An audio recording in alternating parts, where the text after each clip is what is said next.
우크라이나 국제유용군에 참가해 러시아군에 맞서 전선에서 싸우고 있는 대한민국 유리티 출신 이근 대위가 최근 부상을 당했다는 소식입니다. 이근 유튜브 ROK실의 한국 관리자는 이근 대위님께서 최근 적지에서 특수정찰 임무를 지휘하다가 부상을 입었습니다.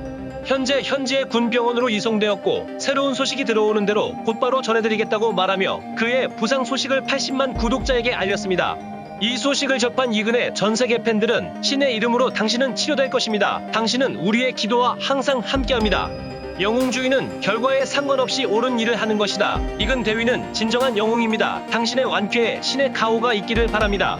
이근, 당신은 한국계 미국인들 눈에는 전설적인 인물이에요. 자유와 자유를 위한 진정한 투사가 되어주셔서 감사합니다.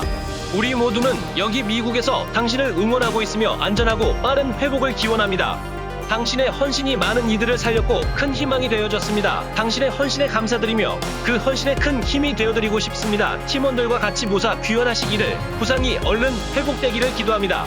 그 어떤 누가 이근을 욕하든 그 어떤 이보다 이근이 더 의미 있는 삶을 살고 있으니 우리는 멀리서 응원이라도 하자 등 수많은 사람들이 함께 공감하며 그의 무사함을 기원했습니다.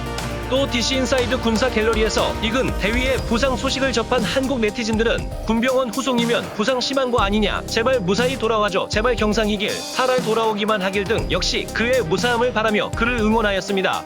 추가로 최근 공개된 이근 대위의 현지 우크라이나 인터뷰를 함께 말씀드리겠습니다.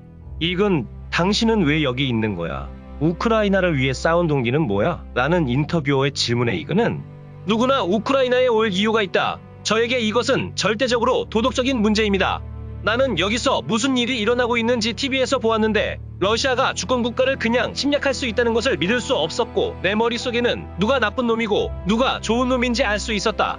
처음에 젤렌스키 대통령은 병사들이 이웃 유럽 국가에서만 필요하다고 말했고 나는 그래서 한국에서 지원을 갈 수 없을 거라고 생각했다. 하지만 젤렌스키가 전 세계에서 온 자원봉사자일 수 있다고 설명했을 때 나는 즉시 짐을 쌌다. 특수부대 출신으로서 나는 이곳 군에 정말 도움이 될 수 있는 기술을 가지고 있고 만약 내가 아무것도 하지 않고 CNN을 보고만 있다면 그것은 잘못된 것이다. 만약 당신이 길을 걸으면서 두 남자가 여자를 강간하는 걸 보는 것 같다면 당신은 그냥 보고만 있을 것인가? 특히 만약 여러분이 그 상황에서 무언가를 하도록 훈련받았고 여러분이 도울 수 있는 경험이 있다면 나에게 아무것도 하지 않는 것은 범죄나 다름없다고 생각한다. 그래서 우크라이나에 온 것이다 라고 대답했습니다.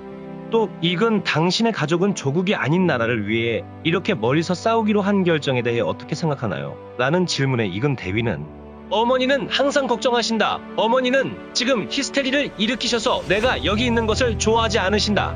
나는 그녀를 진정시키려고 노력했고 친척들에게 누군가 우크라이나에 가서 도와야 한다고 말했다. 친척들은 나에게 왜 굳이 당신이 가야 하는가, 다른 누군가가 할 수 있다라고 반응했습니다. 하지만 비록 내 가족이 동의하지 않더라도 내가 여기 있는 것은 중요하다라고 대답했습니다. 또 인터뷰어가 여기 오기 전에 이근 당신은 우크라이나에 대해 무엇을 알고 있었나요? 라고 하자 나는 이곳에 처음 왔고 전쟁에 참전했다는 사실에도 불구하고 이곳에 오게 되어 매우 기쁩니다. 그 전에는 우크라이나에 대해 조금 알고 있었습니다. 대학에서 국제정치학을 공부했기 때문입니다. 이곳은 나에게 정말 흥미로운 나라들 중 하나이고 저는 우크라이나가 소련의 일부였다는 것을 압니다. 러시아와 핵무기와의 복잡한 역사를 가지고 있고 우크라이나는 평화와 안보를 대가로 소련 해체 이후 핵무기를 포기했고 그것이 결국 지금의 이 사태로까지 이어졌다는 것을 알고 있습니다.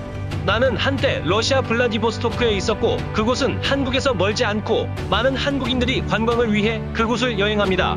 그래서 우크라이나에 왔을 때 저는 이 모든 것이 남한과 북한의 역사를 생각나게 한다는 것을 깨달았습니다. 외국인이 언뜻 보기에는 두 나라 모두 언어나 외모와 같은 공통점이 많은 것 같다. 하지만 남한과 북한처럼 우크라이나와 러시아는 서로 항상 전쟁을 해왔던 다른 나라들이라고 생각합니다. 라고 대답했습니다. 또 이건 당신의 전투 경험이 무엇이었습니까?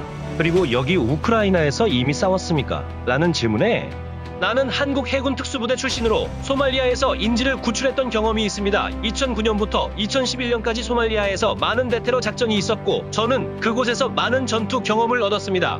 또 저는 상당히 어려운 시기에 이라크에서도 파병을 가 있었습니다. 그리고 나서 우리는 우크라이나 이르핀에서 성공적인 임무를 수행했다.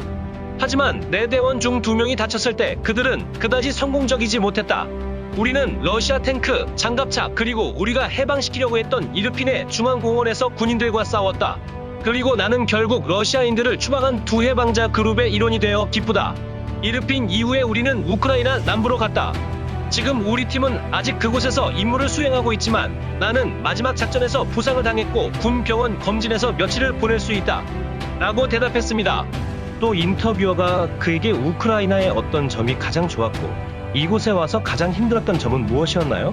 라고 질문하자 전쟁 중에도 아무도 화를 내거나 짜증을 내지 않는 우크라이나 국민들이 외국인들에게 얼마나 친절하고 민감하게 반응하는지 매우 인상 깊었습니다. 이것은 독특한 상황입니다. 우크라이나에는 나 같은 외국 출신 전투원들을 응원하는 수많은 사람들이 있고 그들로부터 많은 도움을 받고 있습니다. 그리고 어려운 점을 말해보자면 3월 초에 우크라이나에 도착했을 때 정말 매우 추웠습니다. 어쩔 때는 이곳이 한국보다 더 추워서 싸우기가 힘들었고 항상 5세대에 생각해야 합니다. 왜냐하면 우리는 4일 5일 동안 임무를 수행하고 전기가 없는 곳에서 잠을 자기 때문입니다.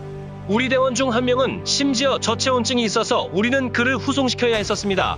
두 번째는 영양입니다. 우선 아침, 점심, 저녁으로 닭죽을 먹는 것이 항상 좋은 것은 아닙니다. 하지만 우리가 전투물자를 보충하기 위해 키이우에 올 때마다 저는 지역 음식을 맛보는 것을 좋아합니다. 여기 우크라이나 현지 식당들은 훌륭하고 전통 보르시는 매우 좋습니다. 토마토 수프처럼 보이지만 나는 그것을 좋아합니다라고 대답했습니다. 또 우크라이나인들과 다른 외국 군단원들과의 관계는 어떻습니까? 라는 질문에 그는 우리는 전쟁터에서 우크라이나 특수부대와 함께 일해야 했고 그들은 매우 잘 훈련된 뛰어난 전문가들입니다. 하지만 문화적인 차이와 정신적인 차이 때문에 어려운 부분이 있었습니다.